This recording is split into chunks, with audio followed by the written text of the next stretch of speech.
பண்ணைக்கீரை எப்படி இருக்கு பாருங்க. கொல்லிப்புறா ஏதோ நாற்று விட்டு பண்ண மாதிரியே இருக்கு பாருங்க. பூரா கீரை தான், பூரா பண்ணைக்கீரை தான் பாருங்க. கொல்லியில் எவ்வளோ இருக்கு பாருங்க. இதை தான் இன்றைக்கி அறுத்துன்னு பார்ப்போம். பூரா வெறும் கீரை பாருங்க. கொல்லியில் உரம் போட்டு வந்த மாதிரி வந்திருக்கு.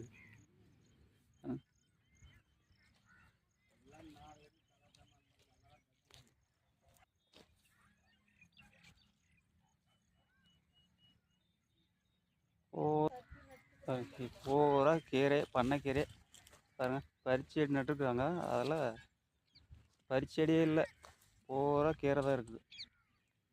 பண்ணைக்கீரை என்னமோ பறிச்செடி முளைச்சா